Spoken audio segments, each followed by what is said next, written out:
Padre Dios, gracias te doy por estar aquí junto con todos mis hermanos y poder adorarte y bendecir tu nombre, poder volverlos a ver a todos ellos.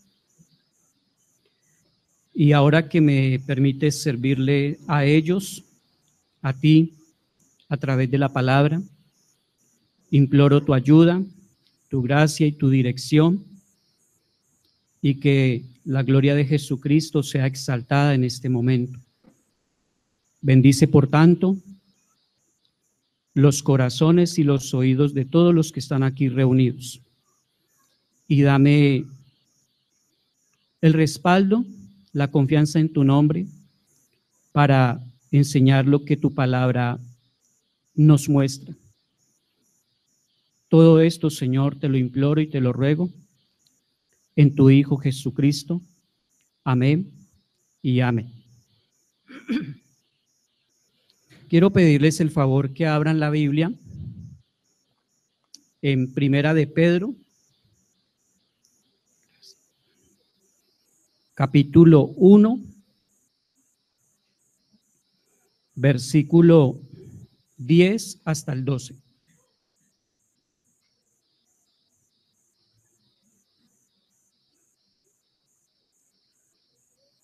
Primera carta del apóstol Pedro, capítulo 1, versículo 10 hasta el versículo 12.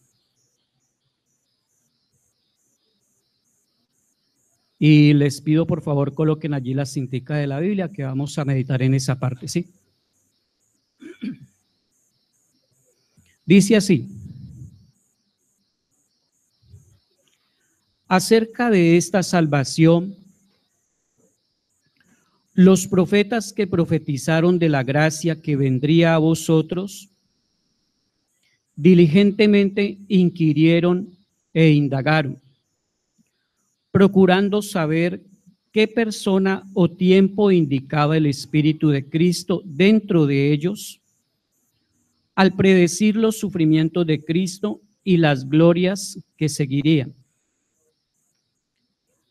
A ellos les fue revelado que no se servían a sí mismos, sino a vosotros, en estas cosas que ahora os han sido anunciadas, mediante los que os predicaron el Evangelio por el Espíritu Santo, enviado del cielo, cosas a las cuales los ángeles anhelan mirar.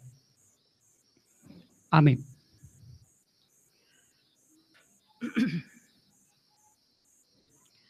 En Jumbo, últimamente ha ocurrido algo desde mi perspectiva, y es que la gente está sufriendo o viven pruebas, pero entran en crisis porque no entienden la razón o el porqué. Hay una hermana que, por ejemplo, perdió su hijo y desde que la conocí le ha sido un poco difícil superar esa etapa. Otros hermanos que llevaban bastante tiempo trabajando, por ejemplo, 25 años en una empresa, y los sacaron y no encuentran la razón y entran en crisis. Hermanos que están enfermos pero que tienen que correr de urgencia a un hospital o a una clínica, y a pesar de que vivimos la vida cristiana, entran en una etapa donde como que no encuentran una salida. Nos quedamos como en un laberinto sin salida. A raíz de eso, me vi en la necesidad de, y todavía lo estoy compartiendo, de presentarles unas enseñanzas acerca del libro de Job. Porque muchas veces el creyente quiere encontrar la razón o el porqué del sufrimiento de muchas cosas que lo pueden llevar a una crisis muy tremenda, pero en medio de esas circunstancias, Dios no le va a dar una respuesta clara y precisa de por qué está sufriendo. Entonces, les invité a compartir esto que hoy les comparto a ustedes.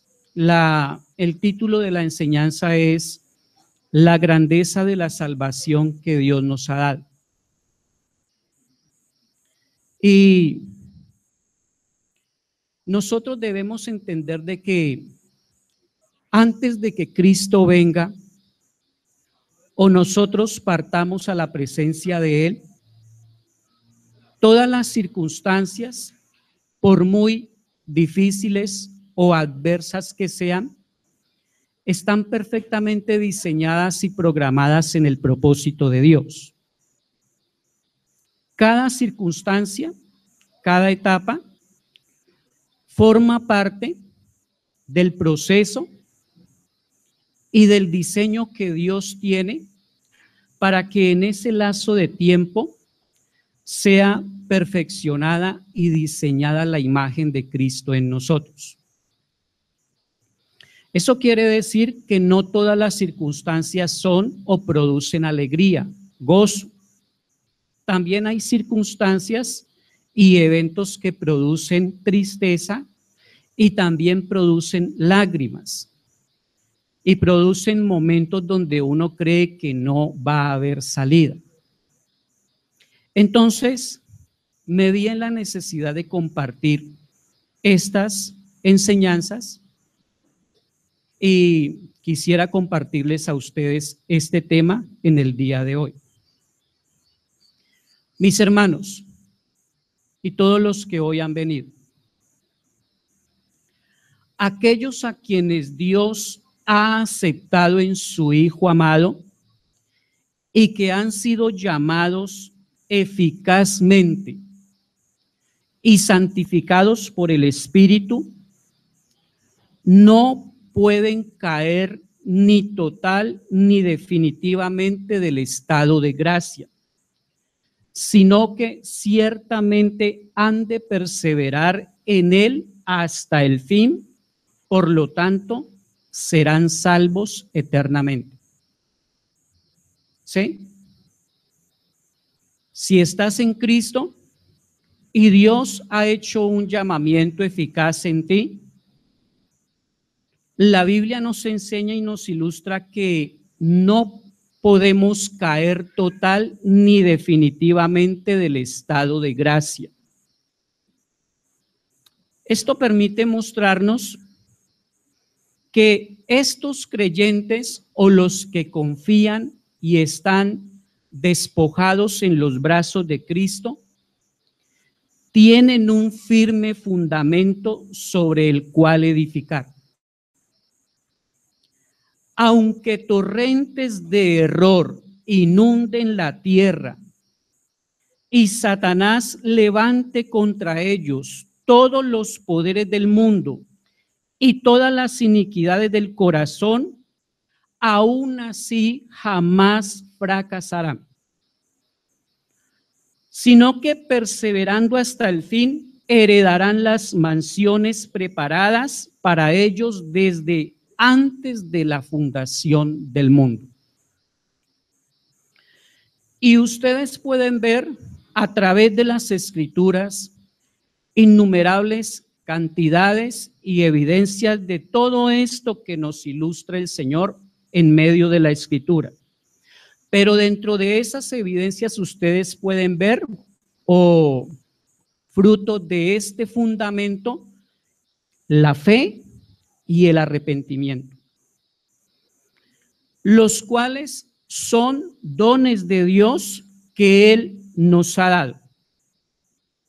El haber recibido estos dones de parte de nuestro bondadoso Dios es prueba de que el propósito de Él es salvar a todos aquellos a quienes les han sido entregados a su Hijo Jesucristo.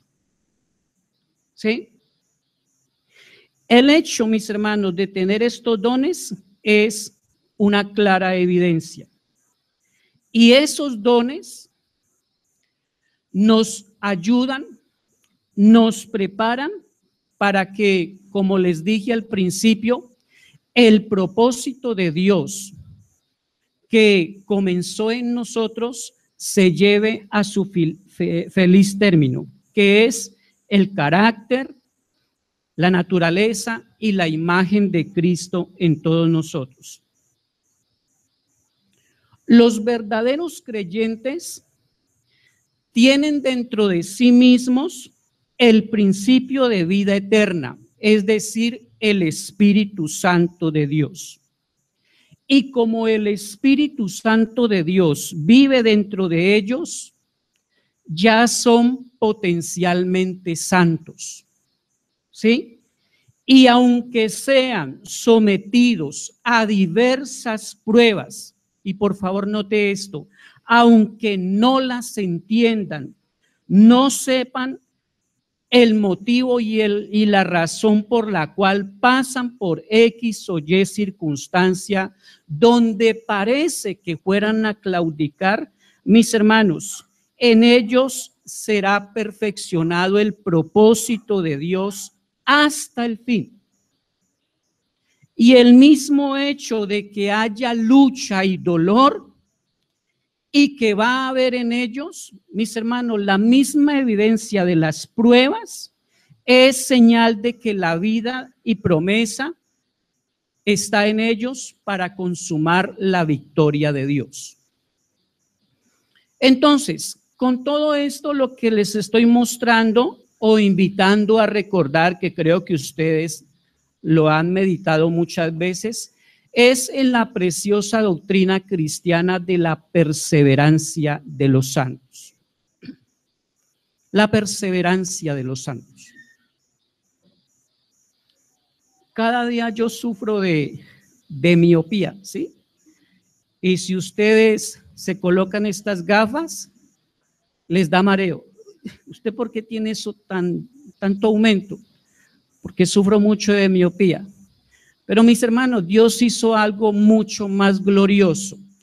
Dice la Santa Escritura y nos invita, y por el poder de su Santo Espíritu, para que nuestros ojos sean ungidos con colirio, para que veamos y sean alumbrados los ojos de nuestro entendimiento, para que sepamos cuál es la esperanza a la que Él nos ha llamado y cuál es la riqueza de la gloria de su herencia en los santos y cuál la supereminente grandeza de su poder para con aquellos que creen. ¿Sí? De modo que es mi anhelo, mi deseo como servidor de ustedes, que a través de las circunstancias o los momentos de dificultad que estén pasando, ustedes por encima de todas esas cosas vean que la mano de Dios no se ha apartado de aquellos a quienes llamó para su llamamiento eficaz y para que en ellos repose la viva imagen de su Hijo Jesucristo. Entonces, Pedro es muy claro en lo que acabamos de leer. Y quiero mostrarles 3 razones por las cuales en el corazón de ustedes, que creen en el Señor Jesucristo, se reposa y se vive una salvación muy grande, muy gloriosa, por el poder del Evangelio. Primero, por el arduo trabajo de los hombres de Dios. ¿Sí? Por favor, vaya primera de Pedro, capítulo 1, versículo 10 y 11. Y léalo, por favor. Esta es la primera razón por la cual en ustedes, los que han creído, reposa, está la grandeza, me perdonan la redundancia, de una salvación tan grande. Primera de Pedro 1, 10 y 11. ¿Qué dice? Acerca de esta salvación, los profetas que profetizaron de la gracia que vendría a vosotros, diligentemente inquirieron e indagaron, procurando saber qué persona o tiempo indicaba el Espíritu de Cristo dentro de ellos al predecir los sufrimientos de Cristo y las glorias que seguirían, ¿verdad? Mis amados hermanos, todo esto que ustedes tienen allí en sus manos, todo esto se demoró en recopilarse, si se puede decir así, tardó miles de años en escribirse, reunirse o recopilarse. De modo que esto nos lleva a notar algo. Miren esto. El ser humano, por lo general, es alguien que vive siempre dependiente, depende de algo. En esto nos diferenciamos de Dios. Dios es autoexistente y no depende de nada. Pero nosotros sí somos dependientes. Dependemos de que el agricultor allá en su tierrita prepare los frutos y los lleve a la plaza de mercado, ¿verdad? Y nosotros tenemos que ir a la plaza de mercado para recibirlos de él. En este momento hay empresas que si se apaga el internet o se apaga el sistema de computación, caen estrepitosamente. Eso ha ocurrido a nivel mundial, ¿no? Se cae el sistema del internet o de todo esto y empresas por completo se ven en aprietos. Eso quiere decir, con muchas evidencias más, de que los hombres somos dependientes los unos de los otros. ¿Sí? Ahora, quiero invitarle para que mediten esto porque cientos de años atrás, donde estaban los hombres de Dios escribiendo esto, no tenían los beneficios y los recursos o las comodidades que tú y yo ahora tenemos. ¿Sí? Miren, mis hermanos, Dios pudo perfectamente mandar del cielo este libro así como lo tenemos en nuestras manos, que cayera del cielo, ¿verdad? Para cada uno, tenga uno para usted y listo. Pero Dios quiso en su santa providencia y en el proceso histórico de las cosas recopilar esto en varios miles de años, reunir esto y traernos de una manera especial el santo consejo de su Hijo Jesucristo aquí. Ahora, ¿qué quiero mostrarles con esto? La Biblia habla de que estas personas inquirieron y diligentemente indagaron acerca de esta salvación tan grande. Noten la palabra inquirir e indagar. ¿Qué significa para ustedes la palabra inquirir o indagar? La palabra inquirir quiere decir buscar solícitamente con ansia y con deseo o anhelo de encontrar algo. Eso quiere decir que cuando esos hombres estaban inspirados por Dios escribiendo esto, ¿sabes cuál es el resumen de todo? Querían encontrarse con Cristo. Por allá un anciano muchos años atrás, antes de morir, dijo esto: mira, el cetro no se apartará de Judá, ni la vara de gobernante de entre sus pies, hasta que venga Silo y a él sea dada la obediencia de todos los pueblos. Eso era mirando a Jesucristo. Pero ese anciano nunca vio a Jesús con sus ojos. Lo hizo por la fe, pero no lo vio con sus ojos. ¿Sí? Mis hermanos, y no pudo ver la gloriosa muerte de Jesucristo no pudo ver su sepultura o cuando fue sepultado, y no pudo ver la gloriosa resurrección de nuestro Salvador, pero muchos años atrás, e inspirado por el glorioso Espíritu de Dios, escribió esto. Por eso dice, estos hombres diligentemente indagaron e inquirieron. Un hombre también muchos años atrás, que creo que ustedes lo conocen, en medio de una prueba terrible, porque dice la Biblia que su prueba era desde la planta del pie hasta su coronilla, era una sarna maligna. Dice la Biblia en medio de su prueba, dice, yo sé que mi Redentor vive y al final se levantará sobre el polvo. Y más adelante dice, yo sé que después de deshecha esta mi carne, con mis ojos he de ver a Dios. Mis hermanos, pero no lo pudo ver. Lo escribió por la fe, pero no lo pudo ver con sus propios ojos. Y entonces, siglos después, por allá en Galilea, aparece nuestro Señor anunciando el evangelio. Todos los ojos ya empiezan a fijarse en él y en medio de su ministerio comenzó a adorar y a alabar a nuestro Padre Dios. ¿Y sabes qué dijo? Yo te alabo, Padre, Señor del cielo y de la tierra, porque escondiste estas cosas de los sabios y de los entendidos y las has revelado ¿a quién?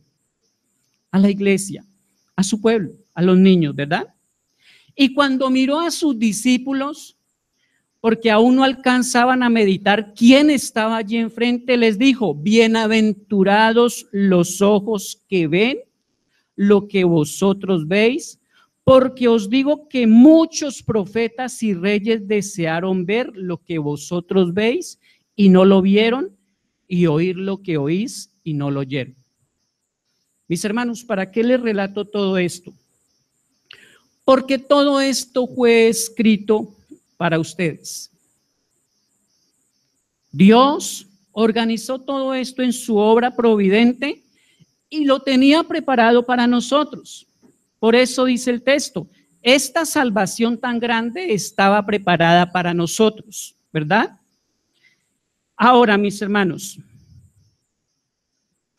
el hecho de que ustedes y cualquiera de nosotros seamos sometidos a diversas pruebas y circunstancias y que aún muchas de ellas no las vamos a poder entender, es para demostrarnos y comprobar si esta salvación de ese tiempo preparada y culminada en Cristo ya está aquí en tu corazón. Acá. Y si está aquí en tu corazón, ¿qué dice Pedro? Lo acabaron de leer con el hermano que estaba dirigiendo el culto. ¿Qué dice Pedro? Así que vuestra fe, mucho más preciosa que ¿qué? Que el oro, el cual se prueba y hasta es perecedero, se prueba con fuego. Esa fe que tienes aquí vale mucho más que ese metal, sea hallada como en alabanza, gloria y honra cuando nuestro Señor Jesucristo se manifieste. Eso quiere decir que lo que tú tienes allí en el corazón tiene relación con esto de tantos años. De tantos años, ¿sí? Nosotros vamos a ser sometidos a diversas pruebas porque se ha de esperar, mi amado hermano, que en medio de esa circunstancia salga reluciente la imagen de Cristo. La imagen de Cristo. ¿Sí? Y esto fue lo que experimentó un hombre como Job, que gritaba por todos los vientos nuestro Dios. Decía, había un varón perfecto, recto, justo y apartado de todo mal, llamado Job. Lo dijo Dios. No lo dijo un ser humano, lo dijo Dios. Y Dios mismo se lo dijo a Satanás: ¿no has visto a mi siervo Job, varón recto, perfecto, justo y apartado del mal? Y entonces cuando vino la primera prueba, que tú la conoces, ¿cómo terminó Job? ¿Adorando a quién? A Dios. Y dice la Biblia que en esto no pecó Job. Es decir, en Job salió reluciente la imagen gloriosa de nuestro Señor Jesucristo. Ahora viene la pregunta, mis amados hermanos: ¿estamos preparados para estos momentos y para estas circunstancias? ¿Puedes decir en este momento que tu fe o el evangelio que has recibido garantiza que en tu corazón se está moldeando y se está perfeccionando perfectamente la imagen de Cristo? Mis hermanos, lo que llama la atención de todas estas circunstancias es que es Dios quien va a permitir las pruebas. El Señor le dijo a Simón Pedro: Pedro, Simón, Satanás os ha pedido ¿para qué? Para zarandearos como a trigo. Nota, para zarandearos como a trigo. Pero ¿qué pasó? Llama la atención que el Señor no le dijo a Pedro: yo no voy a permitir que sufras ninguna prueba, Pedro, no te preocupes. No. Pero yo he rogado para que tu fe no falte, pero las pruebas van a venir. Las circunstancias van a venir. Y entonces allí es donde vamos a demostrar si somos ¿qué? Trigo y no cizaña. Porque Satanás va a zarandear es ¿qué? El trigo. Yo he rogado, ¿verdad? Satanás os va a zarandear como a trigo, pero yo he rogado. ¿Qué es lo que te salva? ¿Qué es lo que te sostiene? El ruego intercesor de nuestro Señor Jesucristo. Eso es lo que te sostiene. Eso es lo que garantiza tu perseverancia, tu constancia en todo este proceso hasta que nuestro Señor venga. Amén. Primer punto, ¿verdad? ¿Cuál es el primer punto? ¿Lo recuerdan? Hay un arduo trabajo de los hombres de Dios. Allí lo tienes en tus manos. Sudaron, no tenían esta luz, pero tenían de pronto una velita allí, o en pleno día, porque de noche de pronto no se podía, ¿verdad? Pero lo hicieron inspirados por el glorioso Espíritu de Dios, para que tu fe se arraigue en el poder del Evangelio, en el poder de nuestro Señor Jesucristo. ¿Sí? Vamos al segundo punto.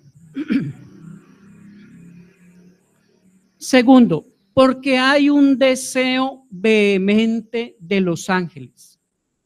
Vayan por favor a Primera de Pedro capítulo 1, versículo 12. Primera de Pedro capítulo 1, versículo 12. ¿Qué dice? A ellos les fue revelado que no se servían a sí mismos, sino ¿a quién? A vosotros, en estas cosas que ahora os han sido anunciadas mediante los que os predicaron el Evangelio por el Espíritu Santo enviado del cielo, cosas a las cuales los ángeles anhelan mirar. ¿Se has notado? Los ángeles desean contemplar estas cosas. ¿Sí? ¿Sabes por qué me llama la atención esto? Porque en el punto anterior esos hombres, Moisés, Jacob, se gastaron su vida ancianitos escribiendo y querían ver al Cristo. Y ahora los ángeles quieren ver al Cristo en ti. Ahí está. ¿Lo alcanzas a notar? Esos hombres se quemaron su tiempo luchando e inspirados por Dios, escribiendo eso que tienes allí en tus manos. Y ahora los gloriosos ángeles del Señor que lo adoran, que lo exaltan, que son presurosos y puntuales en obedecer su palabra, dice el apóstol Pedro que ellos anhelan mirar, desean ver a Cristo en ti, en la iglesia, en el creyente. Mis hermanos, perdonen si digo esto, ¿sí? Pero, y puedo fallar teológicamente, pero me perdonen. ¿Sí? Yo no sé si los ángeles tienen corazón o tienen alma, pero ellos acá arden, tienen un deseo que, me permite la expresión, no los deja en paz por saber y ver la gloria de Cristo en la iglesia o en cada cristiano. Eso es lo que da a entender el texto cuando tuve la oportunidad de ir al significado en el idioma griego. Tienen un ardiente deseo por ver a Cristo en ti. Permíteme, te doy una ilustración, ¿sí? Para que vean lo que es tener un ardiente deseo por ver a Cristo. Cuando el Señor resucitó, los discípulos no creyeron que Él había resucitado. ¿Quiénes fueron los que primero creyeron? Las mujeres. Y entonces estaba una de ellas llorando allá al pie del sepulcro y se le acercó uno y ella pensó que era el hortelano y era Jesús.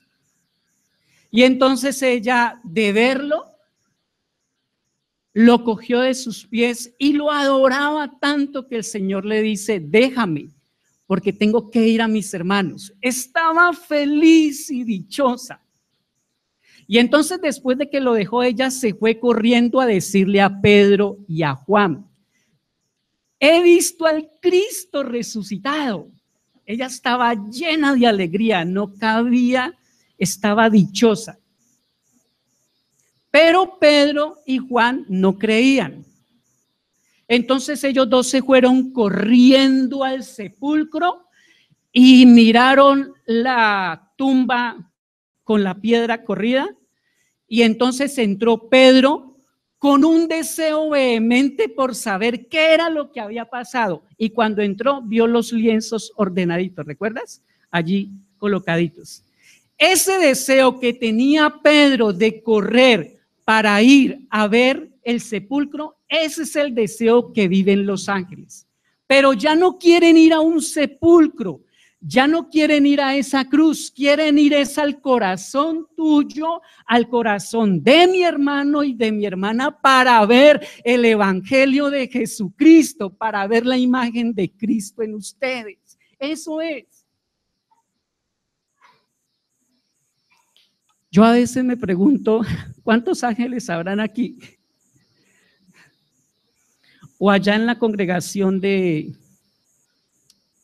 hermano Orlindo o de Pastor César.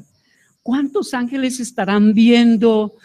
Uy, mira, allí está este hermano luchando, llorando con sus pruebas, a punto de claudicar, pero él no se da cuenta que estamos contentos de ver a Cristo en él, de ver la imagen de Cristo en él. De razones que ellos se ponen contentos cuando un pecador se arrepiente. Claro, porque es que la imagen de Cristo empieza a ser plasmada aquí, diseñada. Mis hermanos, las pruebas que estés viviendo, gloria a Dios por ello, no importa cuáles sean, porque Dios se propuso en su santo y soberano designio moldear, perfeccionar la imagen de Jesucristo. Y veo al profeta Isaías, no sé, ¿has leído el capítulo 6? Que el Señor en visión, el profeta lo vio en visión y sus faldas llenaban todo el templo, ¿te acuerdas? Y los ángeles con sus dos alas, ¿qué? Cubrían, ¿qué? Oh, no lo quieren ver porque es que Él es tan santo y tan puro como para verlos, para ellos ver a este santo Dios. Y ahora están felices y dichosos y ya no quieren esto, sino ver al Cristo en tu corazón. Mi hermano, Dios lo hizo todo perfecto en Cristo. Ahora en la escuela dominical dijeron, en Cristo estamos completos. Es decir, las pruebas, las amarguras, las luchas son para mostrar que estamos perfectos y seguros en Cristo. Mi hermano, mi hermana, ¿pensabas desanimarte? ¿No volver a la iglesia?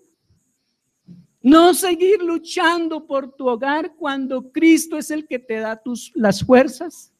Ahora puedes ver un precioso testimonio del cielo. Los ángeles quieren ver la gloria de Cristo en ti. De modo que toma nuevas fuerzas en Jesucristo. Todo lo puedo en Cristo que me fortalece. Amén. Y había un ángel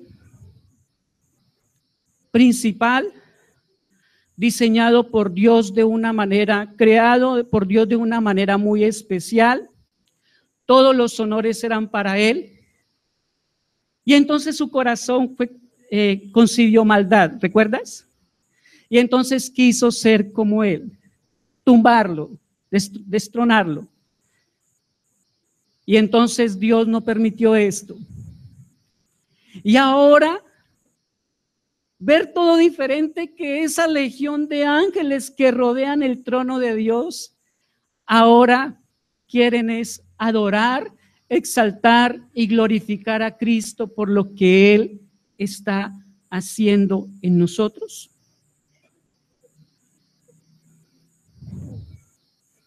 Mis hermanos, los ángeles no están interesados en el cambio climático, ni en la crisis mundial, ni porque Donald Trump quedó presidente de los Estados Unidos. Los ángeles no están preocupados por eso. Los ángeles tienen otras cosas que le arden en el corazón por ver, y es que tú cada día te parezcas más a Jesucristo. En Antioquía, cuando los cristianos comenzaron a padecer y a sufrir, por primera vez los llamaron cristianos. Se parecen al Galileo. Amén. ¿En qué te pareces a Jesús? ¿Lo has evaluado? ¿En qué te pareces a Él? ¿Vives más su bondad, su humildad, su templanza, su carácter, su dominio propio aquí, mostrando que la imagen de Cristo está aquí? Entonces los ángeles cada día anhelan ver esto. A propósito, ¿podemos decir que el evangelio que recibes aquí y que has creído te permite ser observado por los ángeles? ¿Puedes decir que tu testimonio habla y les enseña a los ángeles que el evangelio que has creído y recibido lo amas y lo deseas con gran vehemencia? Mi hermano, es esta otra razón por la cual tú y yo deberíamos seguir adelante, no importa las pruebas, las angustias y las adversidades. Permíteme decirte que este evangelio que recibiste no fue un evangelio barato y sin nada de valor. Dios se plació en mirar tu corazón y el de todos ustedes si hemos creído. No había nada en él, ¿verdad? Pero en él quiso posar el precioso consejo de su evangelio y mostrarle a todo el mundo y sobre todo a las huestes angelicales las inescrutables riquezas de Cristo. ¿Mostrarlo a quién? A los principados y a las potestades. Vete por favor a Efesios 3:10. No vayas a embolatar Primera de Pedro. Y ahí te vas a dar cuenta lo especial que es la iglesia por la obra de Cristo en ella. Efesios 3:10.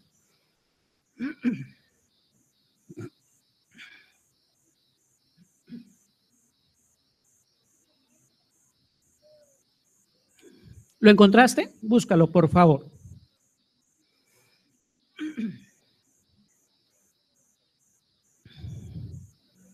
Mira lo que dice Efesios 3:10. A fin de que la infinita sabiduría de Dios sea ahora dada a conocer por medio de quién. Ah, la iglesia, aleluya. Qué bien, eso quiere decir que el evangelio ha hecho un fruto glorioso, que formar una iglesia, ¿verdad? A los principados y potestades, ¿en dónde? En las regiones celestiales. Mi hermano, este es el evangelio, ¿verdad? Entonces, puedes meditar en este segundo punto, puedes decir que el evangelio que vives atrae a los ángeles. Vamos al tercer punto, ¿sí? Primero, por los hombres de Dios que fueron utilizados por estas cosas, ¿verdad? Segundo, porque los ángeles anhelan, desean ver algo especial. Y tercero, por la dirección en que nos lleva el Espíritu Santo de Dios. Vete a Primera de Pedro, capítulo 1, versículo 11, por favor.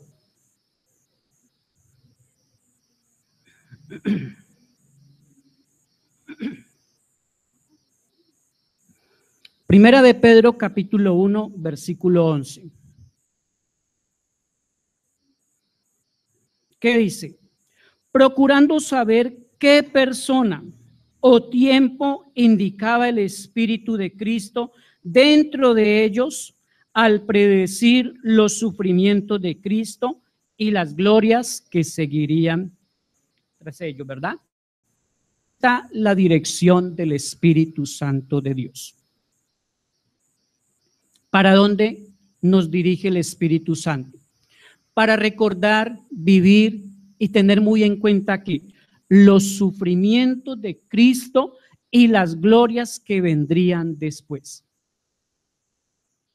Mis amados hermanos, iglesia de Cristo que se reúne aquí, no hay evangelio sin sufrimiento, sin pruebas y sin adversidades. ¿Sí? Desde que comenzó la obra redentora en este mundo, ella vino y siempre ha venido acompañada de sufrimiento y de dolor. Imagínense la primera familia que hubo en el mundo. Adán y Eva, ¿lo recuerdas? Pecan en el huerto del Edén, ¿cierto? Son expulsados de la presencia del Señor. Y ellos tienen dos hijos. ¿Quién? Caín y Abel.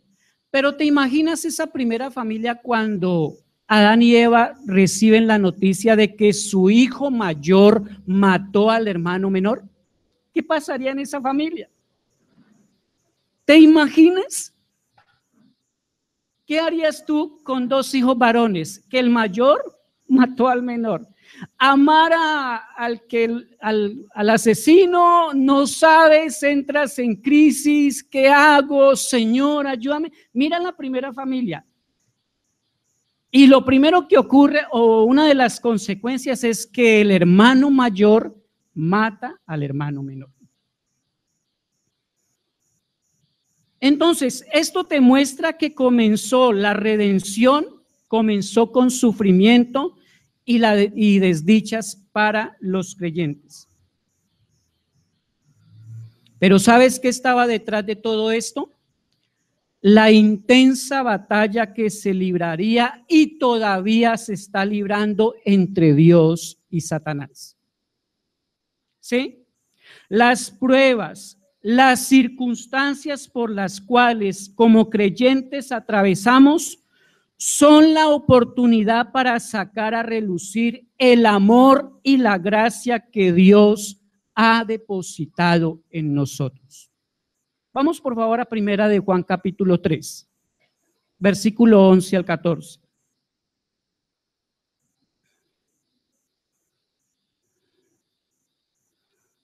Primera de Juan capítulo 3, versículo 11 al 14.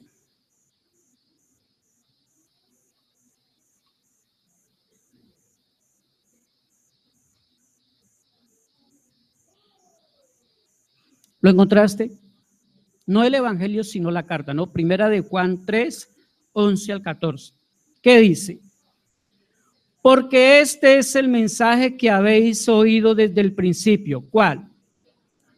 Que nos amemos unos a otros. ¿Recuerdan la oración que mi hermana pronunció ahora? Que nos amemos, ¿sí? Unos a otros. No como Caín. ¿Qué pasó? Que era del maligno y mató a su hermano. ¿Y por qué causa lo mató? Porque sus obras eran malas y las de su hermano justas. Hermanos, no os maravilléis si el mundo os odia. Nosotros sabemos que hemos pasado de muerte a vida porque amamos a los hermanos. El que no ama permanece en muerte. Mira, mi hermano, los cristianos del tiempo pasado, cuando asumían el compromiso de seguir al Señor, iban con la mentalidad segura y firme de que iban también a sufrir por Cristo. Sufrir y padecer por Cristo. Había en ellos una parte de la vida cristiana que se llamaba la disciplina de la cruz. Eso quiere decir que a lo largo de su vida terrenal hasta la tumba, comprendían que el dolor, mientras ellos estuvieran en el mundo, nunca se disiparía, solo terminaría en el cielo, cuando el Señor venga o cuando partamos a la presencia del Señor. Eso quiere decir que la entrada a las mansiones gloriosas del reino de Dios está sembrado de tribulación y a veces muy grande, muy grande. Ahora, mi hermano, permíteme decirte algo. Uno sufre por las consecuencias que ocurrió en el huerto del Edén, ¿verdad? Pero otra cosa es que alguien quiera sufrir por amor. Te voy a dar un ejemplo. Esta mañana me levanté y yo miro las noticias y me metí a semana.com y resulta que en la China hay mucho colombiano que se ha ido para allá. Más o menos dice Semana que hay unos 185 o 190 colombianos allá. Dos de ellos, uno de ellos es papá y el otro es su hijo. Lo cogieron en la China y lo sometieron a trabajo forzoso. La mamá, que está aquí en Colombia, por amor a ellos se fue para la China a estar con ellos y sufriendo con ellos. Y entonces yo veo esta noticia y yo digo, yo pequé aquí en esta provincia lejana. Yo desobedecí a mi Señor. No quise amarle más. Amo mi pecado. Deseo pecar e ir en contra de su voluntad. Yo debía sufrir porque merezco por ser desobediente, ¿cierto? Merezco. Pero en el cielo ocurrió algo diferente. Él quiere y viene y sufre por amor. Viene y nace en Belén. Herodes lo quiere matar. no tiene paz su infancia porque el rey quiere destruirlo. Él viene a sufrir es porque te ama, no porque él pudo haberse quedado allá y tú acá y nosotros sufriendo y yéndonos a la condenación eterna. Pero Él viene a sufrir por ti, por amor a ti y por amor a una iglesia que compró con su misma vida. De tal manera amó Dios a este mundo, de tal manera que su sufrimiento fue por amor. Él no merecía morir en la cruz, pero lo hizo por amor a un pueblo, mis hermanos. Entregó su preciosa vida, sufrió por nosotros. Y lo más terrible de ese sufrimiento es que no fue a la China ni al Japón, vino a este mundo de las regiones celestiales, donde los ángeles lo adoran y no dudan en obedecer su palabra. Viene acá y más Dios muestra su amor para con todos nosotros, en que siendo aún pecadores, Cristo murió por nosotros, por todos nosotros. Mis hermanos, ese sacrificio, el nacimiento, el ministerio de mi Salvador, todo esto el Espíritu Santo nos quiere llevar allá, porque el Espíritu Santo me glorificará, porque tomará de lo mío y os lo hará saber. Cuando le dije a mis hermanos en Jumbo, ¿quieren estudiar el libro de Job? Calvino dice lo siguiente: si amas el libro de Job, y no solamente el libro de Job, me atrevo a decir que toda la Biblia, mírame lo que te voy a decir. Debes estar dispuesto para que Dios haga en ti lo que Él quiera. Ay, ¿cómo así, Daniel? Dios va a hacer en mí. Mi hermano, Cristo se comprometió a realizar una obra en nosotros, la plasmó, y fiel es el que comenzó la obra en nosotros, que la perfeccionará, la llevará a su feliz término hasta cuando venga nuestro Señor Jesucristo. De modo que todas las circunstancias, todas las pruebas, todas las adversidades lo que hacen es mostrar esto en nosotros. Todo esto habla de una salvación tan grande, la cual el Señor nos dio y nos entregó por su amor y por su misericordia. Amén. Oramos y le damos gracias al Señor. Vamos a orar. Padre Dios, queremos darte las gracias,